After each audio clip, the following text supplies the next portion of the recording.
medical implications of non-fatal strangulation. I start out this, I have a background working in LA County, and I developed a full service forensics program out of the third busiest ER in California. And it started out as a sexual assault program, and then we were seeing more and more cases of strangulation, child abuse, including homicides, obviously domestic violence, stabbing shootings, dog bites, bow and arrow murders, crossbow murders. I've been involved in all types of violence. And because these patients were coming into an emergency room, the hospital recognized the value of having a team of nurses that could respond to patients' needs, both medically and forensically, in the emergency room setting, and thus the program grew. So I spent 13 years working with all types of victims that presented to an emergency room for help. And through that work, when I first started doing it, I thought there was such a thing as justice, not to diss our systems, but our systems are ill-equipped to deal with victims of crime as they should be. And because of that, I recognize the need for better advocacy and for better awareness and support for people that are victims. Because not only is the victim affected, but the whole family is affected, thus the community, and then the people providing care. So I myself experience post-traumatic stress from dealing with 5 or 6 victims every day. So I do a little introduction where, as I say, it's a very graphic presentation. I also have a healthy sense of humor, because instead of drinking or doing drugs, I use humor to help me deal with some of the stuff that I've experienced. So I want you to know that. I also recognize the fact that one person or one agency isn't going to change the world, that we need to work as a community. So the next slide is just about that. Every community struggles with violence. Some communities are worse than others, obviously, but every community does have a problem with violence, and it is epidemic. Oops, sorry, that little guy. I have a little clip here I want to play, and it's not going to work, and I'm going to cry. Wait a second. Oh. Okay. It's not going to do it. Darn it. You guys bear with me for 1 second, please. I want you to see this. Okay, it's not going to work. Will you? Thank you. It's supposed to just play.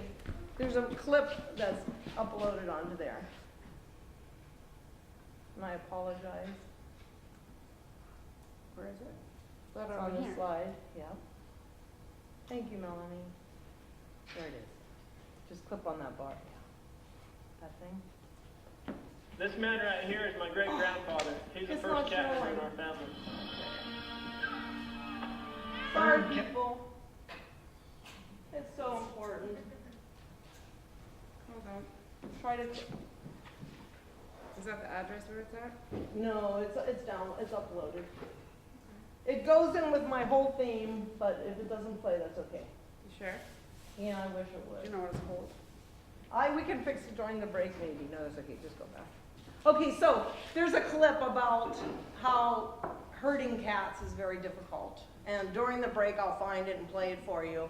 But they have cowboys in there roping up, trying to rope up cats and using lint brushes and yarn. So I was going to say, whoever participates today will get a free lint brush, so I appreciate you. But it takes a community to address violence. That's the bottom line. And I'm really disappointed that it didn't work, but I guess life goes on. Melanie, now you really screwed me up. It's like, come on.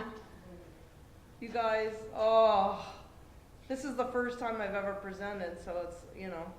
It's going great. Is it going? No kidding. No, but look, it's not moving. My Melanie. It's not moving now, honey. Oh, that's because it's open 3 times or something. Okay, you guys. Okay, there we go.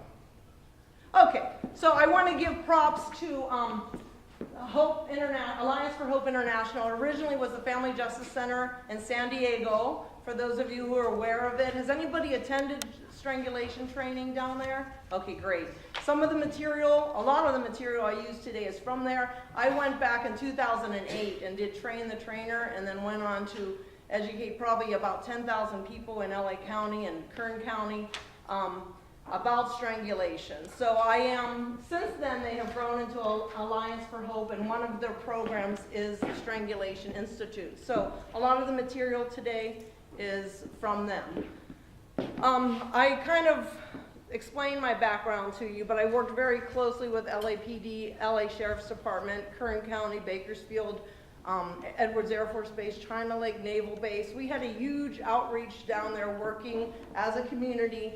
And my partner in crime was Detective Alex Smith from Lancaster Sheriff's Department, who has since retired and is in Miami recovering himself. But I always like to give him props because our work grew into prevention and self-defense classes for preventing strangulation in the home, because we were seeing so many cases of strangulation with interpersonal violence or domestic violence, whatever we want to call it, that we kind of partnered together to address it. And I do like to pretend that he's my boyfriend, but my real boyfriend's here, so I'm just kidding. Okay, this is probably inappropriate, but I just want you to take a minute to read that meme.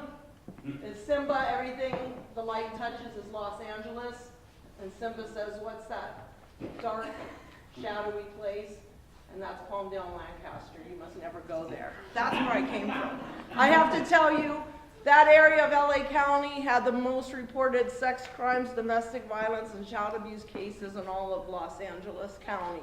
Thus, the need for a community group effort to address violence. So as this presentation proceeds, I have to say that these cases are graphic. There's pictures. The patients that I share their specific story where their face is visible are either people that have given me permission to tell their story, or it was in the newspaper and thus it's public information. Otherwise, patients' identities have been covered, just so you know, but the presentation is very graphic. I do have issues, I admit to that. I'm still kind of recovering from what I now know is kind of vicarious victimization. So I know some of you in the room may also have been victims at some point in your life.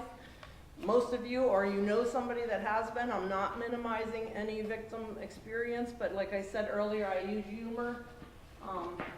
And if you do have a problem with me, talk to me afterwards. I have nothing to lose but my job. No, I'm kidding. And even that I really don't want. So, no, I'm just kidding. So, today's presentation, I'd just like to give you a little overview of what non-fatal strangulation is, important definitions, the signs and symptoms, the first responders' role, because it's really huge that we have people out responding to calls, specifically interpersonal violence or domestic violence, that are aware that the person that has put their hands around the neck of the victim is a potential perpetrator of a homicide in the future, both to that particular victim and or someone in uniform and or his own family. So it's a red flag for homicide. I also go through some medical recommendations, some case studies, and of course the whole purpose of this presentation is about raising awareness and collaborating as a community. Carl reminded me earlier that when I presented at the Rotary, I had the nickname of Scary Mary down in the Antelope Valley, because I was always kind of like Debbie Downer. I was always like talking about violence because I knew from working on the front lines that it was happening. But a lot of times the politics of violence, communities don't really like to acknowledge it. So it's kind of like a difficult situation to be in, but we need to raise awareness. Key points when it comes to today's presentation. When we're talking about non-fatal strangulation, it is a gender-based crime. You are well aware that anybody can be a victim of any type of crime. So I'm not minimizing male victims or children or elderly. But non-fatal strangulation is a gender-based crime. It's typically a male perpetrator putting his hands around the neck of a female and or a ligature, just so you know. So I'm not minimizing. I do know that men get strangled. I've seen them in my work, and I've seen children. But today, I'm focusing on male perpetrators and female victims. 3/4 of women in shelters report that they have been strangled. So that's a significant statistic. If you know that someone capable of strangling somebody goes on, once again, to possibly kill that person, that's significant. Strangulation is overlooked for its seriousness. There's music, videos, movies that show strangulation and minimize it. People minimize it by saying, "He just choked me." That's a very common misnomer. You'll hear it even the other day. There was a mountain lion. Did you guys see that story in the news? A jogger was attacked by a mountain lion, and the way he saved his life was by strangling the mountain lion. But the newscast said choked, so it was just one of those little things. And today we kind of talk about that, the difference. And once again, another key point for my presentation is that strangulation is a red flag for future serious harm or death. The person that is strangled is possibly going on to be killed in the future. Manual strangulation, that means use of the hand, is more common than ligature strangulation, but ligature, meaning a cell phone cord, a belt, a rope, is more lethal. So somebody that's strangled with a ligature is more likely to die. Death can result, obviously, immediately, hours later, weeks, or even months later. So keep that in mind. 50% of people that are murdered by domestic violence have had a prior history of being strangled by that perpetrator. That's pretty significant. 50% of domestic violence homicides. And Gail Strack and Casey Gwen down at the Strangulation Institute in San Diego said that one of their most common phrases now is strangulation is a warning shot. It is. You people in law enforcement should be aware that if you respond to a scene where somebody has been strangled, that perpetrator now in the future is possibly going to kill somebody, including you. When you hear about shootings or Amber Alerts, men who kill their whole family and then themselves, there's typically, for sure, a history of domestic violence and most likely a history of strangulation. The week I left Lancaster, California, my coworker that I had in labor and delivery, Katrina Berrigan, it's in the newspaper, she was stabbed 42 times by her husband in front of their 8-year-old daughter, and there was a history of strangulation and domestic violence. So it's kind of ironic, as I was leaving, I had a close friend and coworker murdered. We all will know somebody in our lifetime that is affected by domestic violence. So I like to talk about just vulnerability. And who can tell me, we all know classes of people who are vulnerable to violence. So who is vulnerable to violence? Somebody wants a lint roller. Children! Children are very vulnerable to violence. They depend on the adults for their very existence. Who else is vulnerable?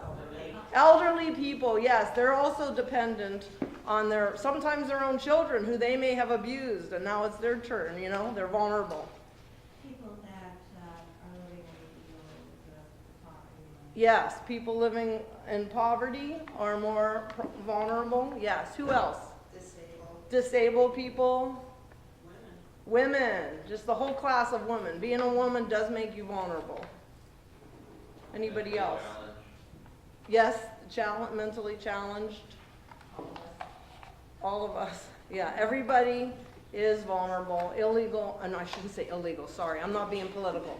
Immigrants are That's a huge population of people. They're afraid to come forward, and it's very prevalent. Certain cultures are more vulnerable. The point is, everybody's vulnerable to violence. Today, like I said, the purpose of this slide is just to once again reinforce that I'm not leaving anybody out of the discussion, but it's mainly male on female for this crime. I like to use this slide to illustrate that we have a huge task when we're talking about gender-based violence. I like to pretend that that's me. No, I'm kidding. That's inappropriate. That's a joke. But, that ad is ridiculous in a number of things. I think you can see that, I hope. If you're raising a son or a daughter or a granddaughter or a grandson, you know, you'd hate to find them in either of those roles. So I think you get that message there. But the message that sends out to our youth is horrible to me. So we're setting up our little girls really to be just objects. And when you're an object, then you can be stabbed and strangled and murdered. This was from an episode of America's Next Top Model when they had the models dress up or pose as homicide victims. It killed me. It's just so ridiculous. So I just want you to keep this in the back of your mind when we're trying to raise awareness and prevent violence. These are the very images that we put out there for the next generation. It's kind of ridiculous. So this is a recording, and it is an older recording, but it's so, I hope it plays. If it doesn't, I will cry. But it's a tape recording. So I just would like you, if you have a pen and a piece of paper, to just write down anything that you hear noteworthy, like what the victim is reporting in the 911 call that's happening to her, and then a couple things about the response that she gets. And I hope it works. Please, God. Can you hear it? Okay. Leah, could you turn it up in the back? Is she gone? Dana, would you go to that board over there, and there's a volume up on the left? There's an arrows going up.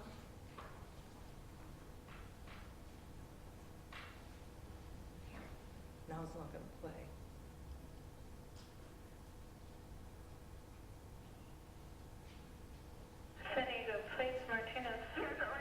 Better? No?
Understand you. You're at where? I think I'm asthma attack. You're what? I have asthma real bad. Do you want a paramedic for your asthma? If it's possible, because I can't breathe. Okay, hold on. My God, he's leaving the building. Okay.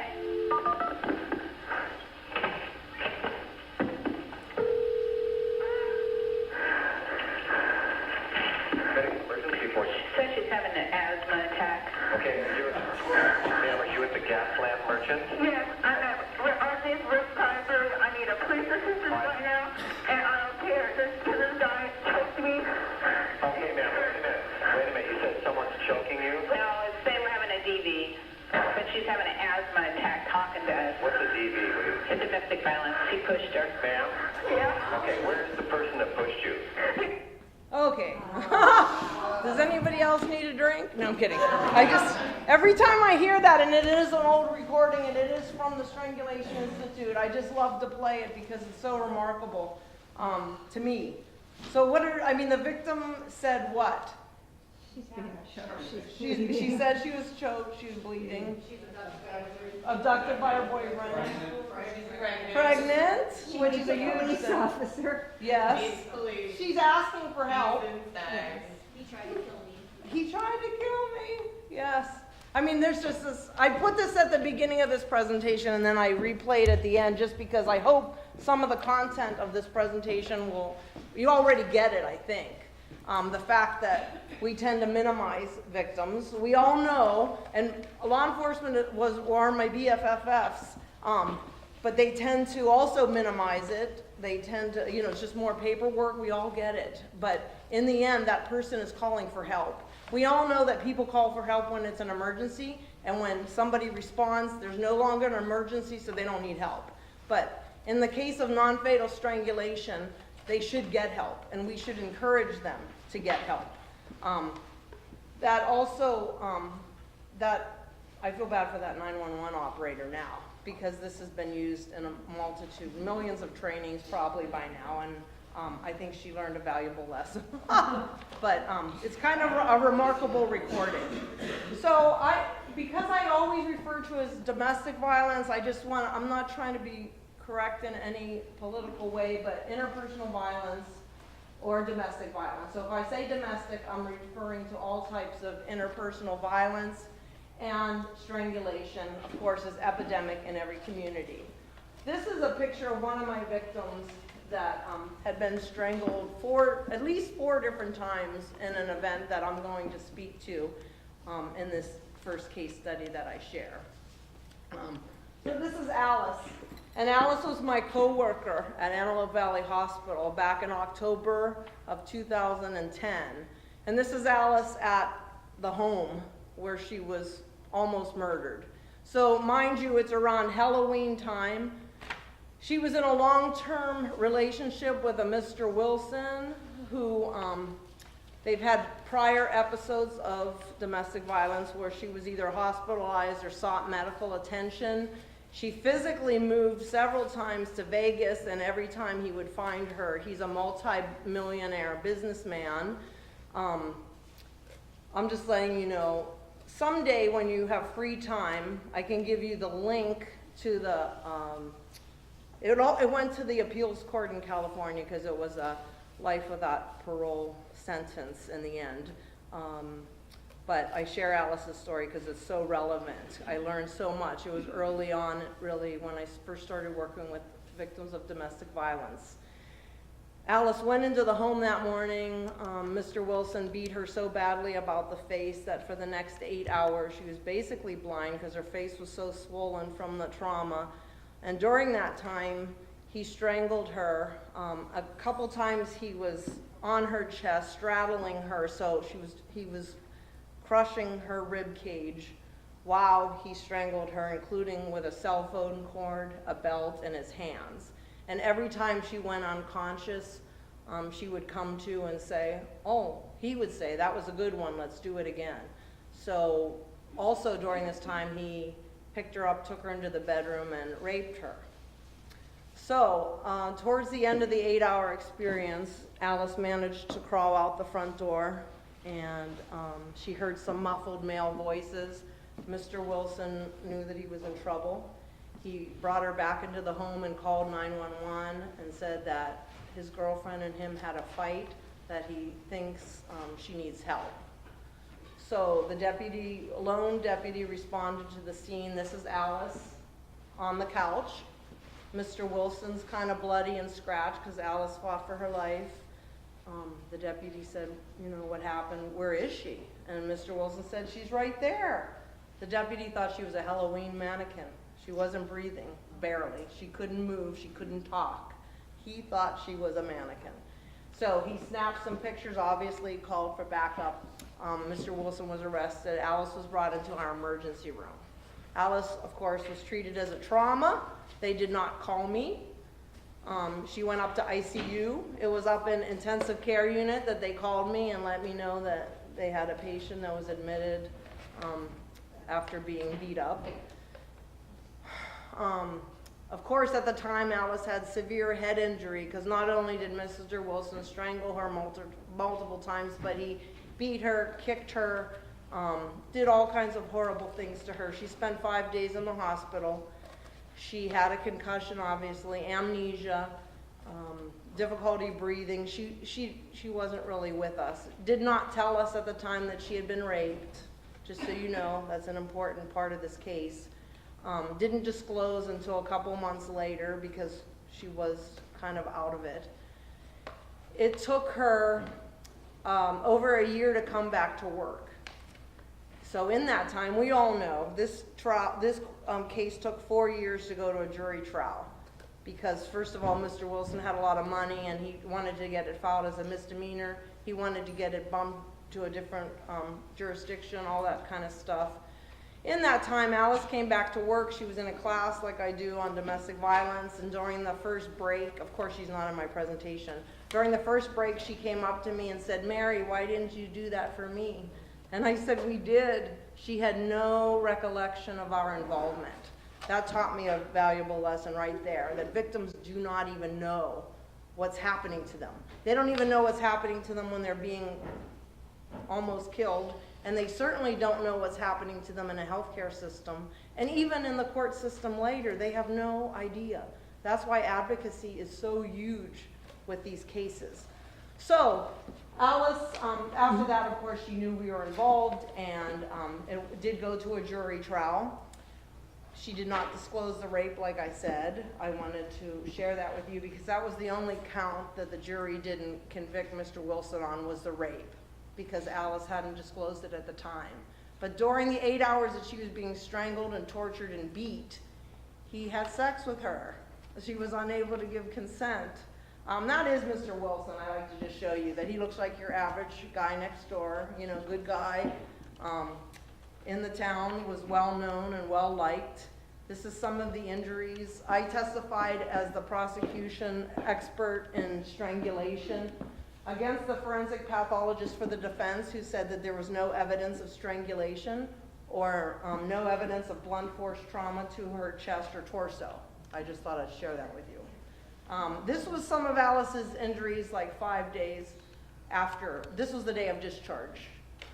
She was going home. She still had this significant injury on her body.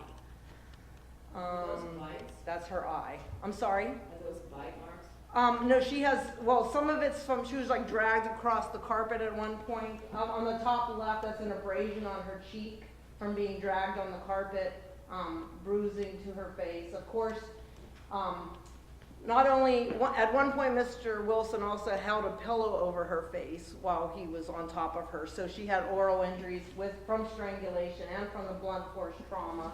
Some fingernail divots, because you have to remember when someone's strangling you, you're also going to be fighting, and there's sometimes scratching involved. The red eye, the blood red eye, is from the combination of strangulation and head injury, blunt force trauma. That was Alice's face. So the jury, this obviously was a jury trial. They found Mr. Wilson guilty of attempted murder, torture, assault by means to produce great bodily harm, false imprisonment, willful infliction of corporal injury on a cohabitant, criminal threats because he threatened to kill her from jail while he awaited trial. There was a mistrial on the forcible rape, which I still find just crazy to me. But and then Mr. Wilson got life plus 14 years and 8 months. The point of that story is Alice did advocate for herself. Because of the significance of her injury, no detective came to the hospital to interview her during those first 5 days, and you know, she probably wouldn't have been able to. She did write up the whole history of everything and handed it to one of the detectives. One of our DAs, really a bulldog, Rachel, she was fabulous, and she went after him with all she had, and really he did deserve that sentence. Alice she's one of the people I know that should have been dead, that didn't die. I have to tell you, these are lessons I specifically learned from Alice. Victims often get overlooked. They do, they just do. In a busy emergency room, you know, somebody comes in reporting being choked, they get overlooked.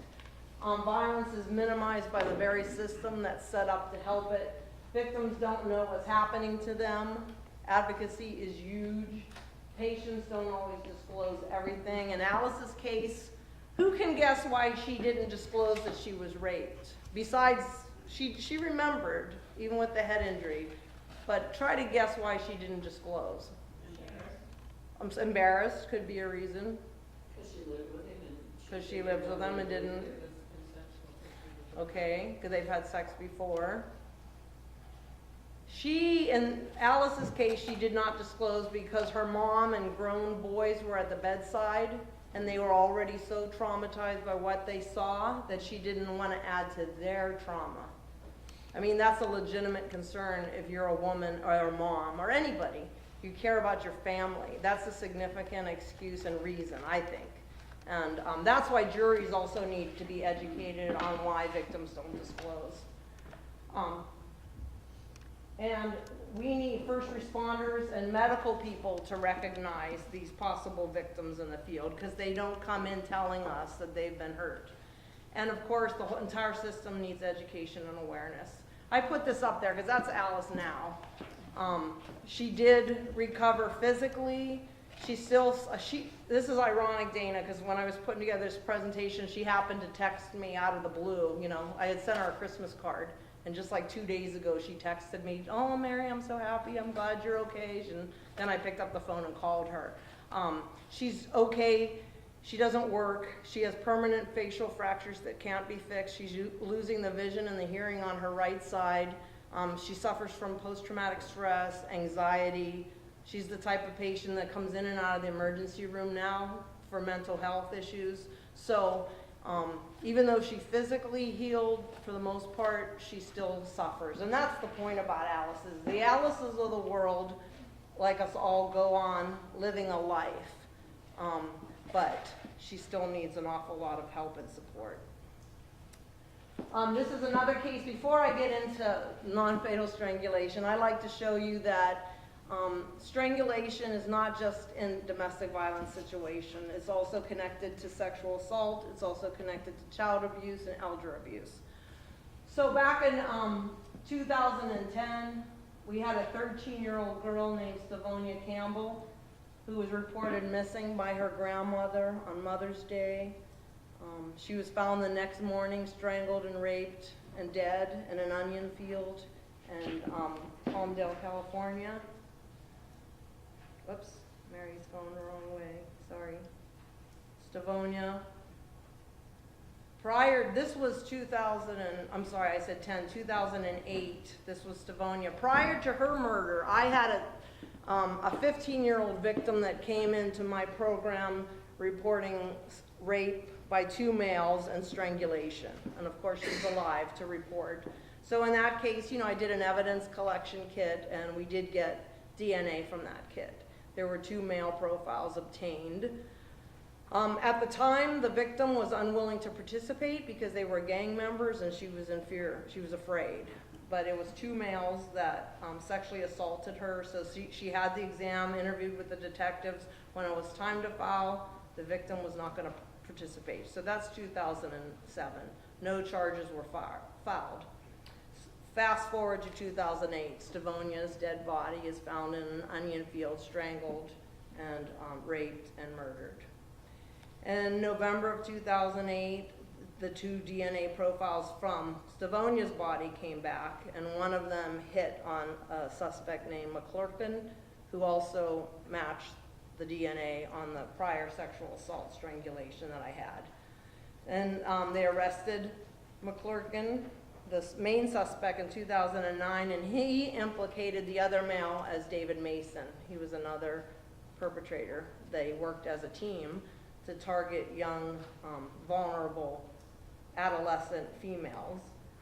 I just put in a couple of the crime scene photos to show you. This was right by my home, by the way, and Stavonia's inside that rug. I didn't include all the pictures. This was one of the cases I testified in, and then we did a presentation for the LA County Crime Lab because of the DNA collection. But that was the crime scene.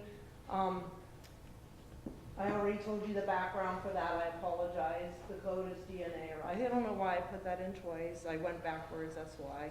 I'm sorry, I've been drinking, so. There's Stavonia at the coroner's office. That's evidence of strangulation. By the way, that's the cause of death. The sexual assault kit that I did, there was semen detected in her mouth and on her external genital. David Mason, he pled for the deal for sexual assault and got 5 years. He's out now as a registered sex offender living in Lancaster.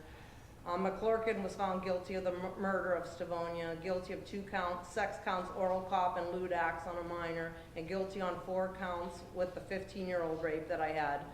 Forcible sodomy, forcible oral cop, penetration with a foreign object, and he got sentenced to life without parole. The main point of that story is that if we identify perpetrators with non-fatal strangulation before they go on to kill somebody else, that might be great. If we can get victims to participate in the process, once again, that's where advocacy has a huge role. It's very important that patients get offered strong advocacy so that they are willing to cooperate and go through the system. Without the victim's participation, it's very difficult, of course, to prosecute cases and get justice and prevent future homicides.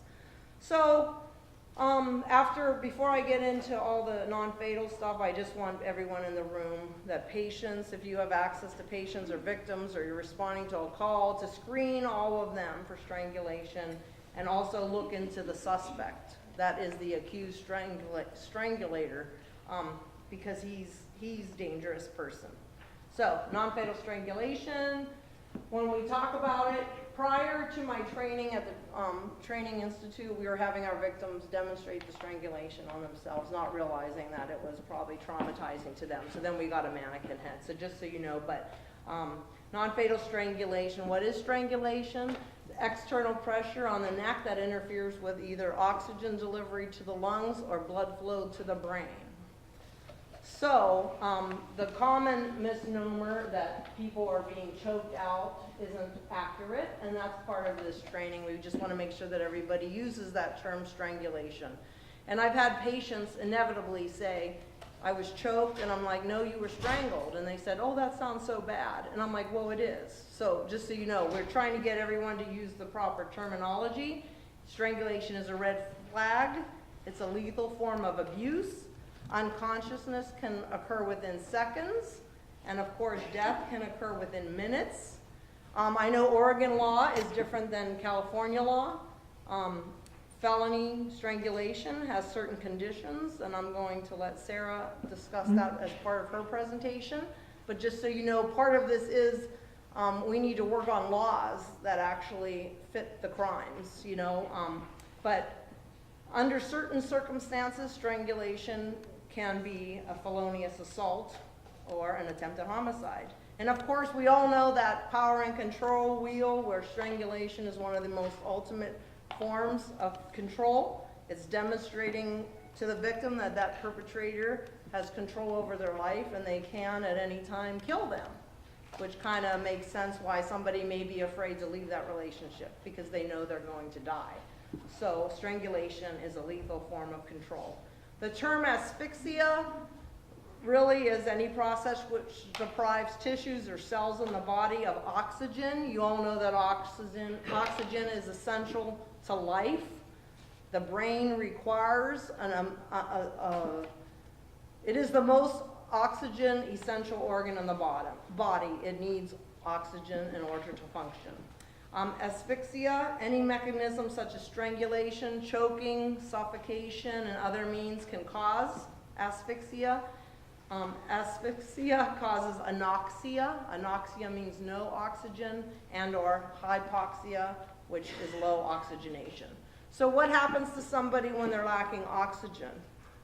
What happens to their brain? Yes? It's not working. It's not working? Well, how do they act when they're like struggling? Like when you see even suspects in the field in a carotid restraint or stranglehold, how do they act? They can't breathe. How does it feel not to breathe? You panic, right? And then Yes, and it affects your anxiety level, which in fact causes more oxygen deprivation, and so you struggle, you're dying, you think you're dying, and that's how victims feel when they're being strangled. So keep that in mind. Strangulation is not suffocation, and once again, penal code versus medical terminology, because in Oregon, I know smothering is considered strangulation, something over the mouth, and crush asphyxia, I think, is now considered, but I'm going to let Sarah talk about it. Suffocation, not enough oxygen in the air, such as if someone is carbon monoxide poisoning. So when carbon monoxide molecules are in the air, they bind with hemoglobin, which is on our red blood cells. Our red blood cells carry oxygen around our body. When carbon monoxide particles are in the air, there's a greater affinity to red blood cells. So they hook up to all the red blood cells, leaving no room for oxygen. That's an example of suffocation. Smothering is when there's an object placed over the mouth. Choking, of course, is an internal act. There's something stuck in your breathing tube or trachea. Most common thing being a piece of meat. That's what she said. I'm sorry, I had to say that. And then crush asphyxia is when there's pressure on the chest. Like in Alice's case, Mr. Wilson was straddling her chest. So not only was he strangling her, but he was interfering with the ability of her ribs to expand and breathe. So it was a very, very lethal act.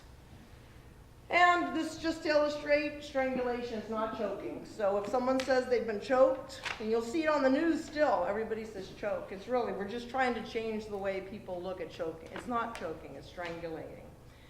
And just a quick anatomy lessons.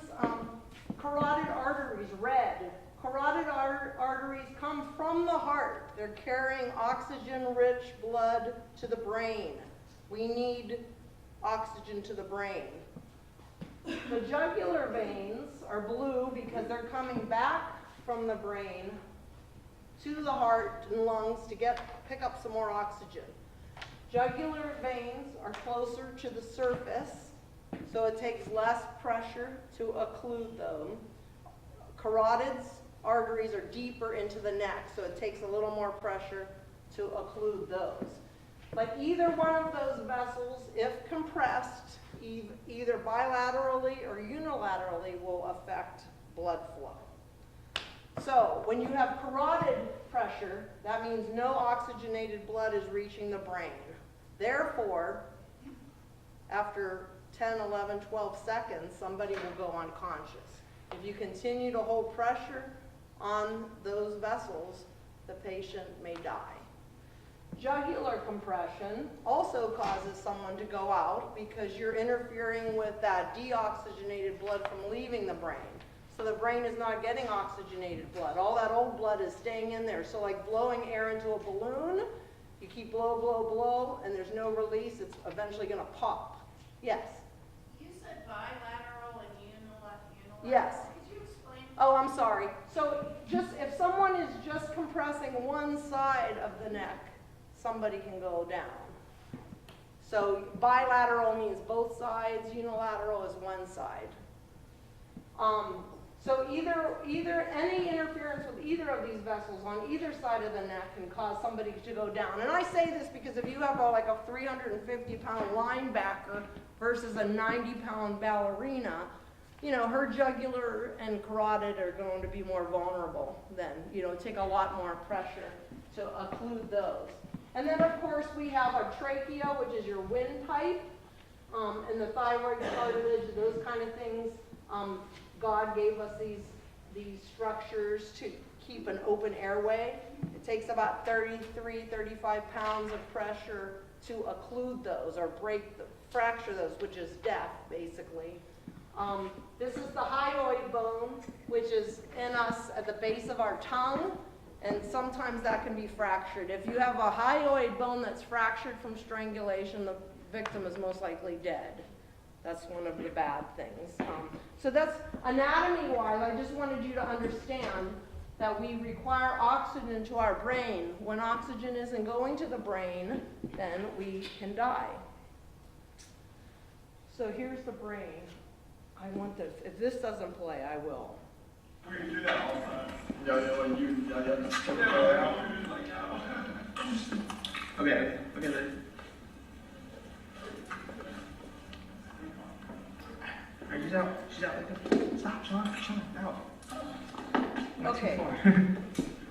That was my daughter. No, I'm just kidding. That's not, you don't do that at home. That's a video. I wanted you guys have this in your packet. It's like a timeline. The physiological consequences of strangulation. And really, if you watch it and if you time this video, it's right around 14 seconds that they panic and say, she's out, stop. And you can tell, I'm going to play it again because I want you to hear the guy in the background. He kind of giggles. It's like a nervous giggle, like, you kind of went too far. This is just kids or idiots playing, and this is not good. Don't do this at home. We do that all the time. Okay, then. Alright, she's out. Stop, Sean. So she kind of like has an anoxic seizure there. She kind of goes, you can see her first, she starts to struggle, like stop, and then that's normal. Like, Just the way she was holding her hands, you could Yes. tell that there was something she was going into. yes, she was definitely, at first she was fighting it, and then she went into it's called an anoxic seizure. So it's kind of amazing. It fits right into this timeline. I don't think she peed or, didn't show that, but she did go out. That was shared by my Detective Smith to me. But this is the kind of thing, this is something that they're just doing in I think a Boost Mobile store or something. So imagine being in a situation where you're fighting or struggling with the person that supposedly loves you, and they're doing that to you. It must be overwhelmingly scary. Yeah, I think we saw enough of that. Thank you. Oops, sorry.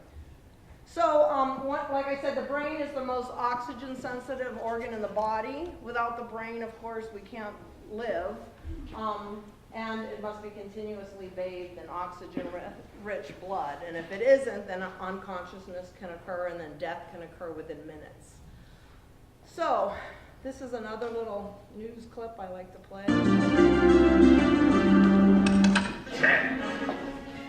She says her boyfriend choked her until she almost blacked out twice, and that he beat her so bad she thought her back was broken. I couldn't think. All I thought was, I'm gonna die. But even now, she says she still loves him, still thinks he can change. But she's still leaving him. Good evening, I'm Rob McCartney. I'm Brandon Peterson. Angela Foyt is out of the hospital tonight, and her boyfriend is in the Douglas County Jail. He is 28-year-old Matthew Saunier, charged with felony assault by strangulation and possession of a stolen firearm. As KATV News Watch 7's Hannah Pickett reports, the case presents a scenario all too familiar to domestic violence counselors. 22-year-old Angela Foyt's emotions are wrong. So are the wounds to her neck. He just grabbed me and started choking me. A reminder of something she wants to forget. I couldn't think. All I thought was, I'm gonna die. Monday night inside their home, while Foyt's 2-year-old daughter slept, Foyt says she and her boyfriend, 28-year-old Matthew Saunier, started arguing. He told her to get out. So I'm not welcome here anymore, And when she refused, Foyt says her boyfriend's anger grew. he said I need to go out and blow off some steam to go shoot my gun.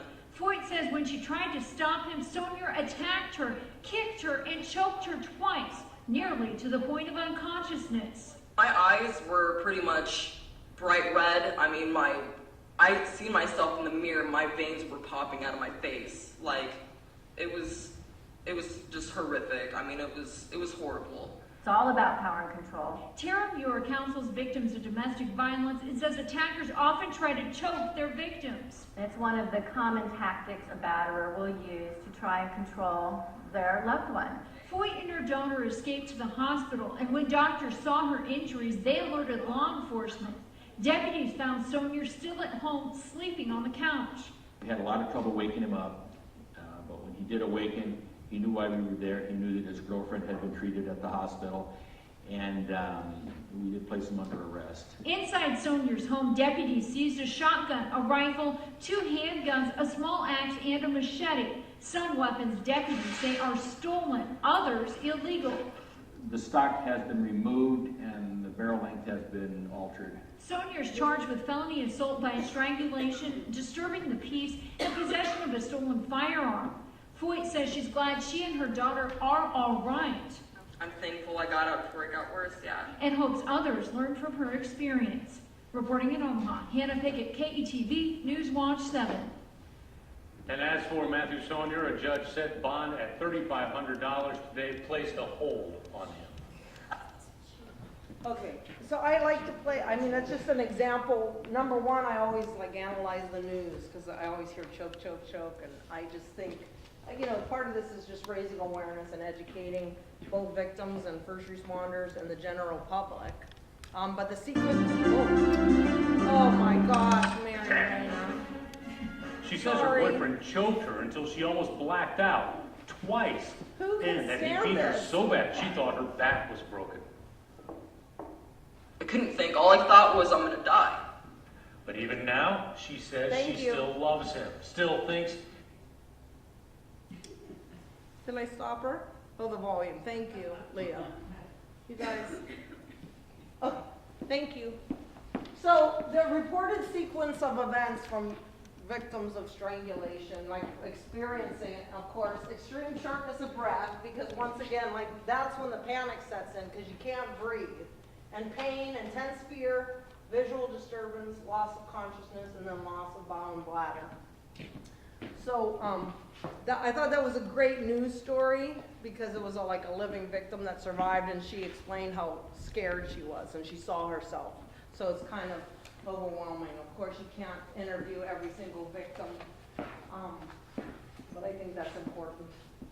When I testify in court as an expert in non-fatal strangulation and I'm asked about anoxic brain injury, that means brain injury caused from the lack of oxygenation. There's really 4 big signs of that we look for. I do as a medical provider, and that would be loss of consciousness if the victim says they went out, or visual disturbances if they said they saw flashing lights or spots before their eyes, if they had loss of bowel or bladder control, that's a huge sign of anoxic brain injury.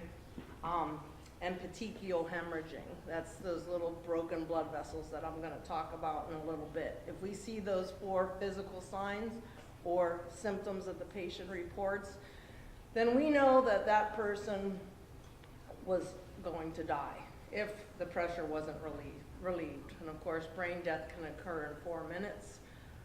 What does it mean when the victim says her boyfriend has choked her? It's just the tip of the iceberg. And I put choke in quotes because once again, most people refer to this as choking, and today is about changing that setup. That was that physiological sequence of events that I showed you. I just wanted you, that's in your handout. 0 seconds up to 152 seconds death can occur. Somewhere in the middle of that, you hope somebody interrupts it. And I've had patients report, if I ask them how did it stop, I've had patients say they woke up on the couch in the shower, the suspect giving them a bath.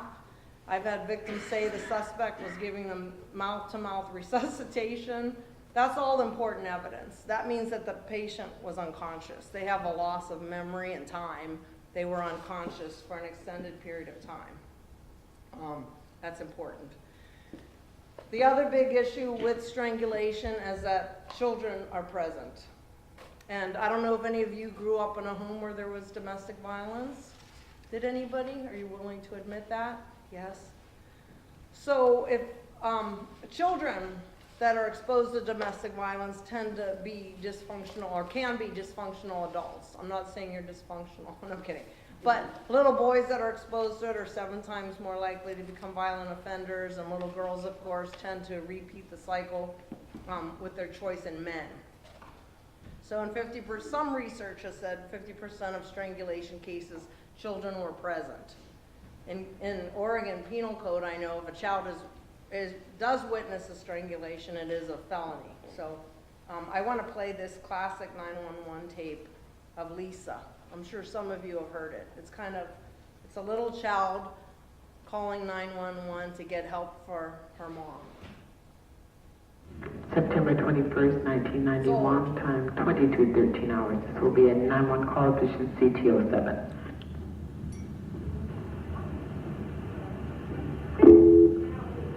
Sending emergency. Sending emergency. My mommy and daddy are having a fight. Is she hitting her? What?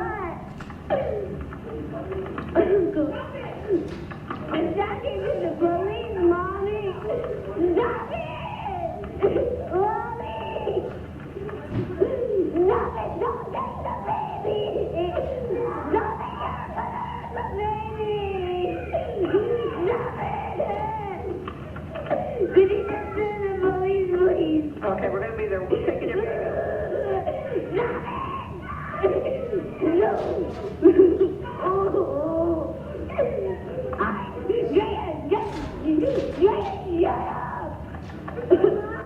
Okay, I think that's enough. Oh, sorry. I think that's enough. You get the point. Little kids are exposed to that. Then we expect them, they call 911 and we expect them to get up the next morning and go to school and do well in school. So that was part of my work down in the Antelope Valley, was reaching out to counselors and teachers in schools. Like, you see the results of this in the classroom. You know, you see a child that is consistently late, dirty, tardy, sleepy, hungry. I mean, these are all signs. We need to be looking out for kids. Kids are growing up in a war zone. I mean, you're lucky if you come out of a home where there isn't this kind of stuff happening. So kids are present when their mommy or daddy are being strangled, and we need to be aware of that when we respond to these homes. So pressure to cause strangulation, I should go back, sorry. 33 pounds of pressure to occlude the windpipe, the trachea, 33 pounds. I do talk about PSI in a minute. 8 to 14 seconds with only 11 pounds of pressure to occlude the carotids. And then, of course, if the carotid arteries, and if pressure is maintained, it can result in death. And 5 to 6 pounds of pressure to occlude the jugular veins. That's when deoxygenated blood can't leave the body and blood vessels burst. This is a little soda can pop. It's not gonna work. So PSI is the pressure resulting from the force of 1 pound of pressure applied to an area of a square inch. So just in relation to that 33 pounds of pressure to occlude the airway, it's almost time. A hand trigger pull is 6 PSIs. That's on not a government issued gun, I don't think. A soda can opening takes 20 PSI. So we're talking 33 pounds for occluding a carotid artery on someone. And a handshake, 80 to 100. That's, you know, a tight, strong handshake. So that's just relative to the amount of pressure. This is my little clip. Oh, it's gonna open the internet? This is just a soda can opening, literally. I could have had a can up here. Watch, it's just like a can. That was it. Thank you. I'm so happy that worked. Okay. Does anybody need a break for a second? Do you want to take 5, 10? 5 minutes? I think we need to. Yeah, I need to. Oh, no, I'm just kidding. I'm going to find that video real quick. Should be back here. So when I was talking about the pressure inflicted on somebody or applied to somebody's neck, obviously there's different factors that affect the time that it would take to send them into unconsciousness or death, of course. And there's factors like the exact location of pressure. Once again, pressure directly on top of one of the blood vessels would be more effective. The quality of the force applied, if you have like a man with huge hands on a little neck, it's obviously intense. The duration of the force, of course, and the surface area applied. And that goes back to that analogy of like a 330-pound linebacker and a 90-pound ballerina. It would take a different amount of force. And of course, the victim, in like even in Alice's case, a victim can regain consciousness, and I mean go out and regain, and then the suspect can do it again, and that exerts total control over somebody. So mentally, that person is already thinking they're gonna die, and they come to, they're thanking the perpetrator for not killing them, and then they can do it again. And of course, that sends a message that they're in total control of that person's life, which is scary when you think about being in a relationship with somebody that's capable of doing that. So when it comes to responding to these cases, or if you hear someone tell you they were choked or strangled, and majority of cases there may not be any physical signs. The work that I did, we have, like at Wally's house, they have a filtered camera too. I had a similar system where we apply a filter to a photo and it helps show injury under the skin. That's helpful. After I took the training and working as a forensic nurse, I was able to detect more injury, of course, and of course be able to thoroughly document more symptoms because of the training. So that's important. But in many victims, there may not be any physical signs. There are short and long-term health consequences from strangulation. Short-term consequences can be things like psychosis, amnesia, pain, and all the symptoms related to it. And long-term, they are finding people that have been strangled in the past are experiencing strokes, blood clots down the road. So that it does come into play later in life, long-term consequences. And of course, you can have anoxic brain injury. That's brain injury caused from lack of oxygen, which kills brain cells. And the less brain cells you have, the dumber you are. No, I'm kidding. So you want brain cells. Some of us have more than others. No, I'm kidding. So anoxic brain injury. This is the part of the presentation where I go over signs and symptoms. Signs, obviously, are things that you can see, and symptoms are things that the patient reports or witnesses. So there's a handout, once again, and I know Sarah from the state brought the same handout. Once again, it's from the Strangulation Institute, but it's a great coverage. I mean, it's, as you notice, the majority of injury with strangulation is above the torso, because we're specifically talking about strangulation. Sometimes in a domestic violence situation, there's obviously more physical stuff going on, but with non-fatal strangulation, the majority of injury is going to be above the point of impact, which is the neck. So I'm not going to read through all of those because you have the handout, but the following slides are examples of most of the injuries. And once again, these are from cases that I have seen. This is the ones that I chose to highlight. Redness to the neck, which may be fleeting. So if you're responding to a scene and someone said they had been choked, we would want you to try to get a picture while the redness was still there, or at least document it as you see redness. Scratch marks. Once again, if you have a picture of someone's hands around the neck of somebody, strangling them, the person that's being strangled most likely will be defending their life, so the perp might have injury. So scratches can occur onto the victim or the suspect. Rope burns, ligature marks, pattern injury, of course, from belts and ropes or whatever is used. Thumbprint bruising, once again, when somebody had like a C-clamp type strangulation or two-handed strangulation, you might see bruising. Red eyes, of course. I'm going to show you examples of all of these. Just plain bruising on the neck. And of course, we always want to consider the mouth, because sometimes with strangulation, patients may bite their tongue, bite their lips, their strangulation in connection with smothering. They may also have, or suffocation, may have oral injuries. If a patient had a seizure because of their strangulation. First responders responding to a scene where someone's either down, unconscious, incontinent of urine or bowel, they may say they had a seizure when in fact they may have been strangled. That's kind of the type of cases we'd see in where I worked in Lancaster, Palmdale, where we had first responders looking out for these type of patients because they weren't true seizures, they were seizures caused by strangulation. So there's an example of fleeting redness. And that picture has the filter applied to it, but that's the type of redness that we may see only briefly in an ER setting or out in the field. Significant bruising and redness here on the patient's neck and above the ear. Ears are pretty significant too because people tend to hurt ears, especially with child abuse. Ears are very common site of injury with child abuse. But in the case of strangulation, bruising, redness, abrasions, marks, there's a great pattern, and I'm saying great, sorry, it's not great, but you know what I mean. It's a good example of a pattern injury from strangulation. You can see my office down there, we had a blue wall that we took all of our photos in front of it. So the majority of these pictures were done in our office. Once again, scratches, redness, abrasion.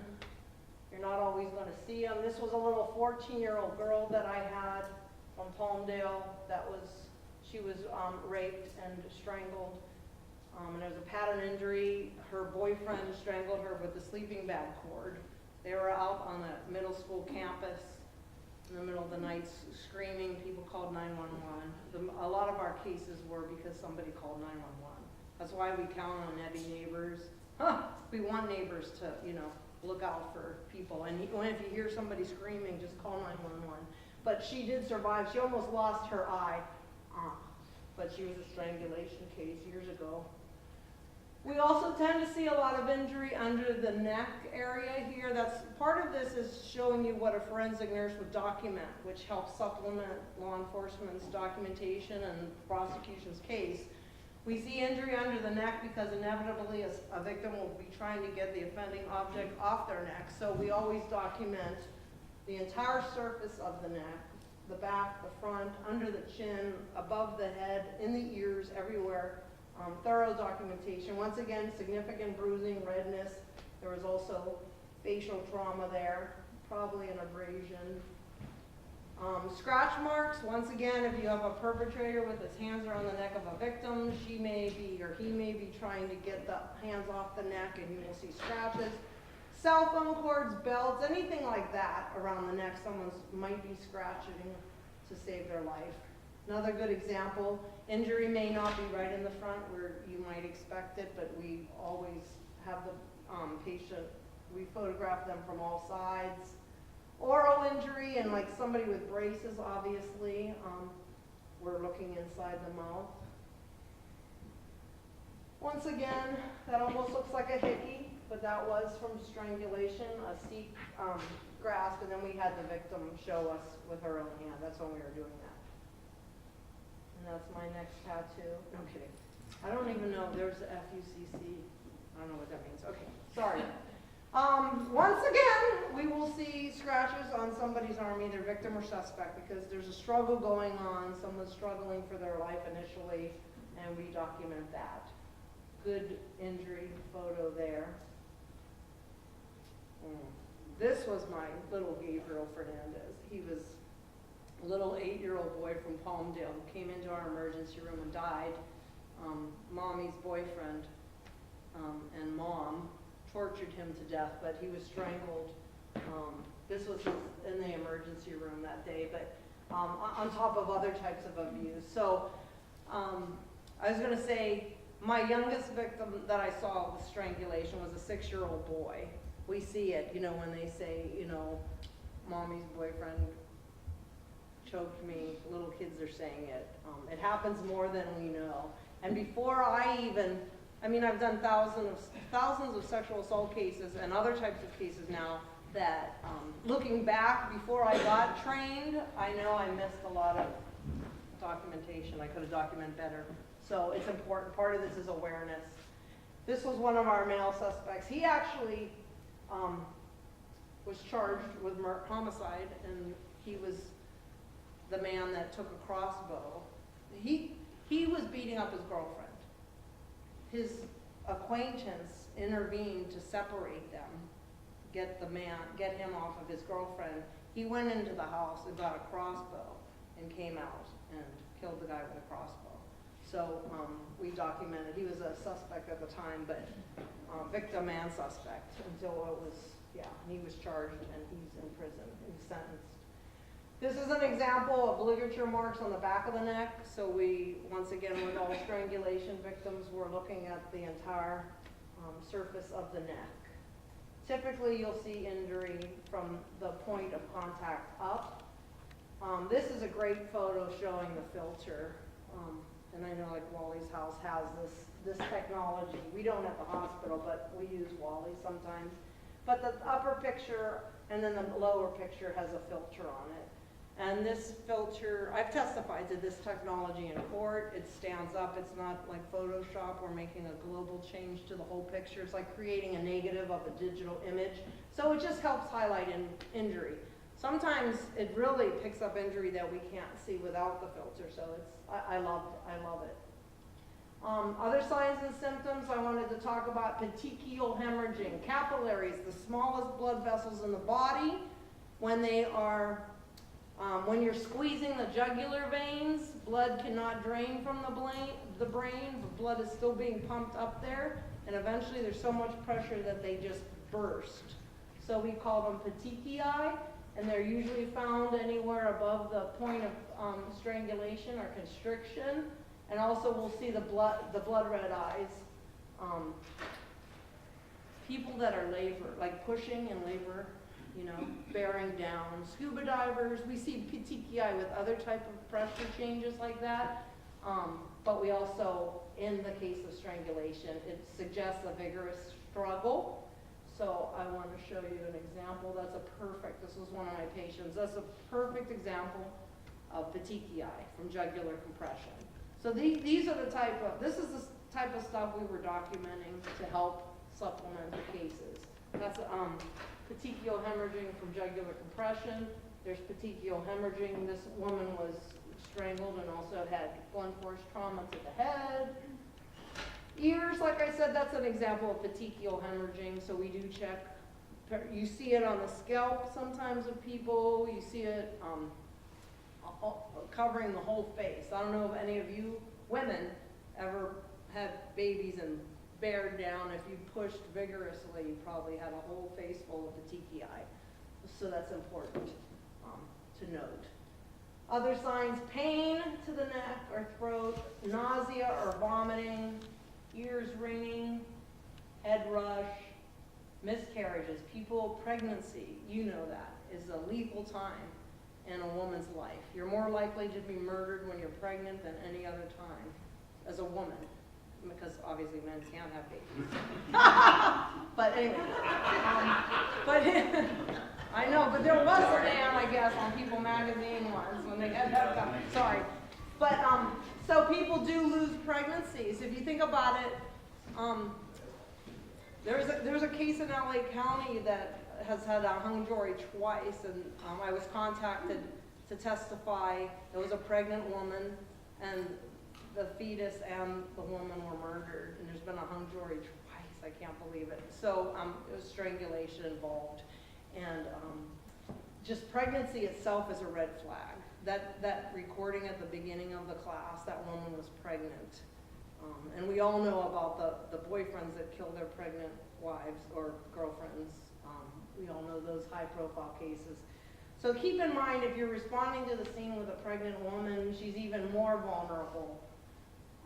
Lethal signs and symptoms: hoarseness, complete loss of voice, difficulty swallowing, painful swallowing, difficulty breathing, a raspy breathing, breath, unable to breathe at all. And there's a little audio that was to remind me. This was a patient I had that was strangled and also had significant blunt force trauma. But the point of that is significant, like swelling like that, and the soft tissues around the neck can interfere with breathing. And it can get worse over time. So even if the patient is stable right now, they may experience difficulty later, and they could die later. That's the point. They may have internal injury, and I'm going to talk about medical tests later, but this is a little audio. It's kind of interesting. You son of a gun. Just give me a second, people. Get off my back. Okay, computer. I'm going to play it from my audio file because it's important.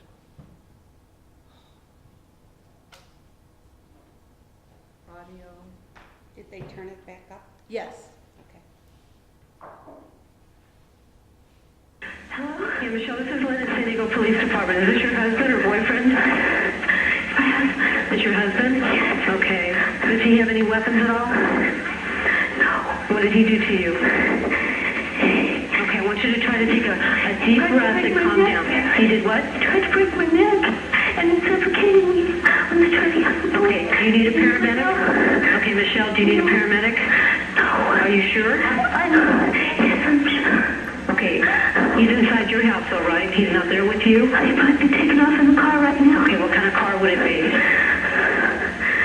Okay, Michelle, I want you to take a deep breath and try to calm down, okay? He's not right there, so he...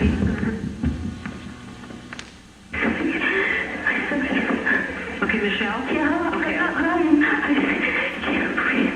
Okay. Very well. All right, do you want a paramedic? No, I'm okay.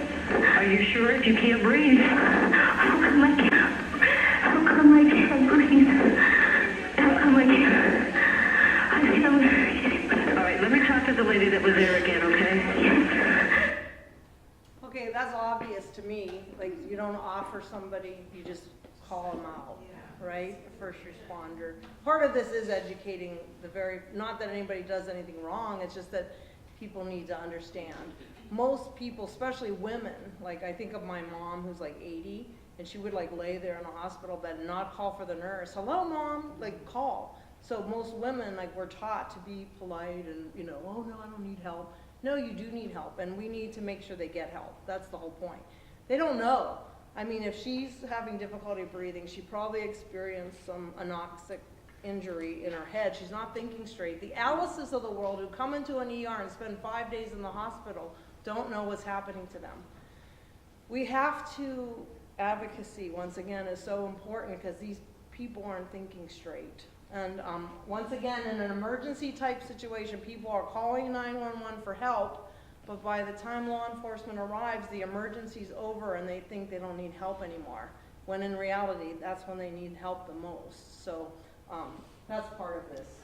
So potentially other signs, swelling of the neck can be caused by bleeding inside. It is possible to rupture a blood vessel, and then you can have some bleeding, or just tissue damage. You do enough soft tissue damage, you can have bleeding and like get a hematoma, which is a collection of blood, and that pressure can interfere with breathing. Injury of any of the underlying neck structures, like the cartilage, that hyoid bone, like I said, you're most likely dead when that happens, but it is possible. And of course, fracturing of the larynx, and then that's an emergency, you're gonna die. That's your airway gone. So it is possible, obviously. Today's about non-lethal strangulation, but obviously some of my cases, people have died. Once you see signs involving the non-sympathetic, the non-sympathetic nervous system, things you don't have control of, you know that the strangulation was approaching lethality.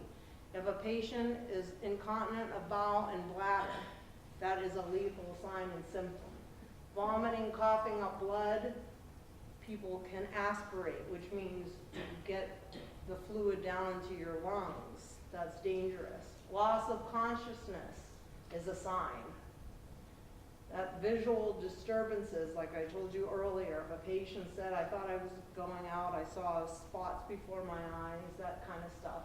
Mental status changes, like people that are disoriented, they're anxious, they don't understand what's happening, disorientation. Pulmonary edema is like fluid in the lungs, and that's also can be aspiration where you breathe some of that in. Early stages of strangulation involving mental health, mental changes, restlessness, or combativeness. Sometimes, I'm just talking in general, when you see somebody in a chokehold or stranglehold and they're saying, I can't breathe, and they're struggling, part of it is the hypoxia is causing them that reaction. That's a normal thing when you think you're gonna die. And long-term effects of strangulation, psychosis, amnesia, post-traumatic stress, and of course suicidal ideations are possible. So this is when I talk about self-defense wounds. Because I did do training for LA Sheriff's Department, new recruits that came out into the field just about violence in the program and their response. And I always use the story, you have a 90-pound woman holding a machete when law enforcement rolls up. The man is scratched and bloody, and the woman's hysterical and holding a machete. And who gets arrested? The hysterical woman with the machete. So part of my role at Antelope Valley Hospital was like rounding in the ER, and we had a huge in-custody room because we got people from all the prisons and suspects from all the sheriffs and whatever. And I would always, I wouldn't say always, but I'd say at least once a week, there'd be a woman in custody, shackled to the chair, crying. And I would ask the deputy, can I speak to her? And I would sit down beside her and say, what happened? And then inevitably, I'd say 99% of them would say, he was choking me. Like, it's just so classic to me. I've seen it so many times that I feel comfortable saying it. That when you roll up and that woman's holding a machete, she finally leveled the playing field. She was at risk of dying. She felt like she was gonna die, and thus she reached for the machete. So that's just a little insight. It's so common to me. I saw it so many times that I feel very comfortable in my experience saying that at least in our area of California, in the Antelope Valley, our deputies would bring in both parties if they weren't sure who the dominant aggressor was, because you just don't know. But I like the story of the machete. I think it's important. Another part of our job, of course, is to document self-defense wounds, because once again, if somebody is shielding their face or their neck, you're going to find some injuries. So we would document injuries that we saw in victims. Like child abuse, domestic violence injuries are typically hidden from clothing. You know, we all work with people probably that have injuries on them, but they cover their injuries. So that's just another part of our job, was documenting head to toe on all strangulations, not just the neck and above. This is a classic thing that I saw so many times, because a victim would be covering their face to protect it, and the majority of injury is under their arm. So once again, we're very good at documenting that stuff. So from a medical standpoint, always medical stability supersedes forensics. So, you know, I worked in a busy trauma designated hospital, and we get all kinds of cases. And eventually, you know, we worked as a team, but of course, saving the patient's life is the #1 priority. And then we would get involved with collecting evidence later. Airway, breathing, and circulation. You all know the ABCs. If someone's not breathing, it doesn't matter. And if their heart's not beating, it doesn't matter. So obviously with strangulation, the medical team would do a clearance type thing, and then we would take the patient away from the crazy ER if we could. The recommendation sheet is in your packet, and I know that, I think Sarah brought that as well. But medical recommendation I just thought was important to include, so you understood. I don't know if it's in that packet. I think it's in the other one. Did they have that? Did you guys have that in the packet for me? It says medical recommendations. I have a thing that says recommendation of medical radiographic. Yes. Does anybody else have? Oh, it's on the back. It's on the back of the reference page. Because once again, it's from the Strangulation Institute. I just wanted you to know that there's a push to have, you know, any strangulation patient that enters a healthcare setting to be handled in a certain way. So after, obviously, that they make sure that they're alive. If there's been a history of anything of the following, then they're recommending radiographic, which meaning CAT scans, MRIs, MRAs. An MRA is like an image of the blood vessels, whereas an MRI is an image of the soft tissue and organs and muscles and bones. So if someone's had a loss of consciousness, visual changes, petechial hemorrhages, any ligature marks or contusions, which are bruises, any swelling or soft tissue injury, incontinent, meaning they lost control of their bowel or bladder, any neurological changes like I talked about, loss of consciousness, seizures, stroke-like symptoms, dysphonia or aphonia, meaning difficulty talking or not being able to talk, dyspnea, which is difficulty breathing, or subcutaneous emphysema, which is kind of a type of noise we hear under the skin around the lungs and tissue. Then there's a recommendation that the patient receives a CAT scan, MRI, or MRA. So that's a medical protocol. I just wanted you to be aware of it. Not every hospital offers the services that some other hospitals do. If there's been a strangulation patient that presents to the ER and there was none of those symptoms, then the patient is okay to be discharged. But obviously, if they have any symptoms that reoccur or need help, they need to come back to the emergency room. So I just wanted you to be aware of it, that recommendation sheet. After medical clearance is where somebody like I or law enforcement would do a forensic exam and interview and photograph and collect evidence. So with strangulation, because it's tied into sexual assault and child abuse, it's very possible any points of prolonged contact, you'd want to swab a victim's neck even for DNA. I don't know, I'm sure you've all heard of touch DNA. Back in 2006 in Lancaster, we had a 10-year-old girl that was raped in a movie theater. Her father dropped her off at the movie theater during a matinee, like by herself. She was like one of the only people in the theater. She left the theater to go to the bathroom, came back to a man with a knife, who then orally, anally, and vaginally raped her. Stranger, sexual assault. He let her go. She ran into the mall. They threw a Verizon t-shirt on her. Detectives brought her right to my office. I swabbed. I got touch DNA off of her chest. That's the only place we got suspect DNA. So in the case of strangulation, if it's a sexual assault or an unknown suspect, we would definitely want to swab necks. Any area where there's been prolonged contact, because you can get touch DNA. It's important for suspects. So tips for being in the field.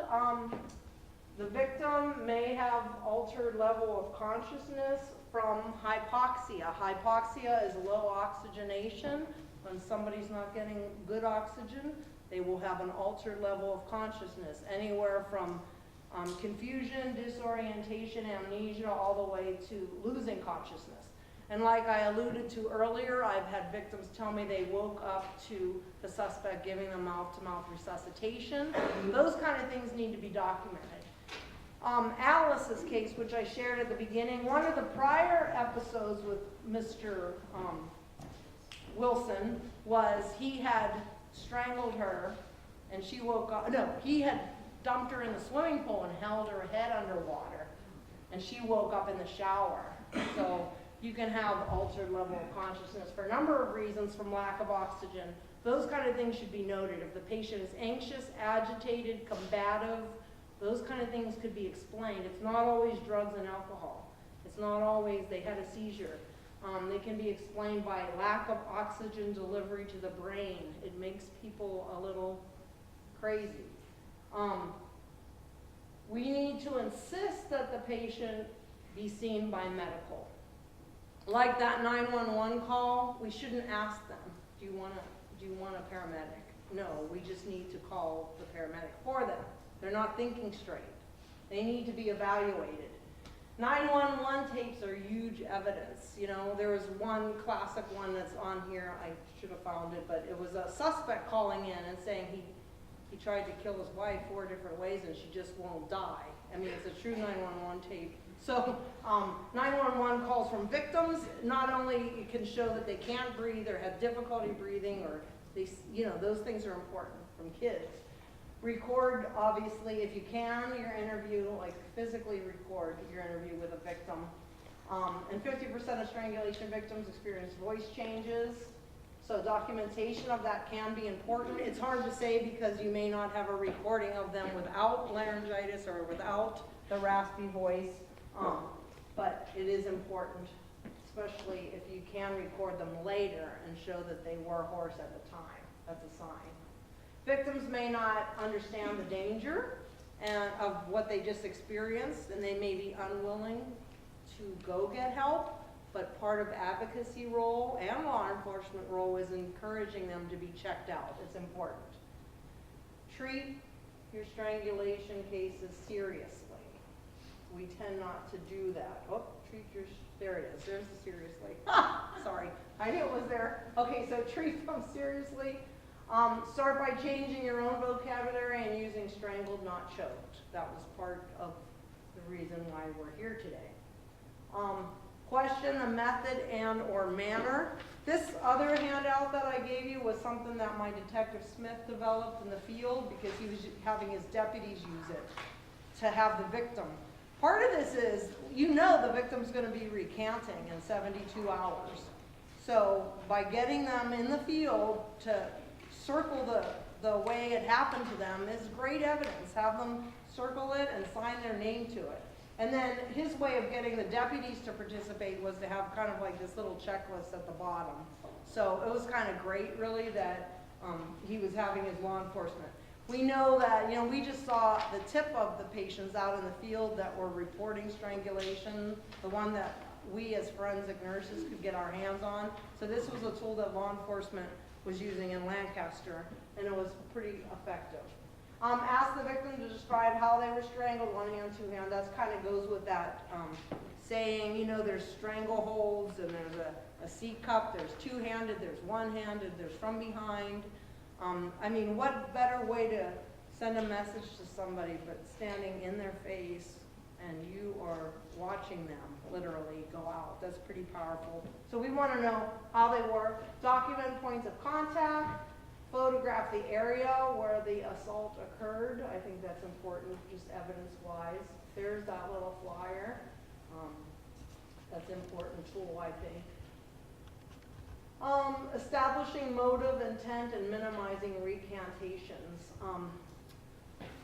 Once again, Sarah's going to speak to the legal part of this, but in the Antelope Valley, we were trying to do evidence-based prosecutions. We were trying to do to prosecute some of these cases without the victim's participation.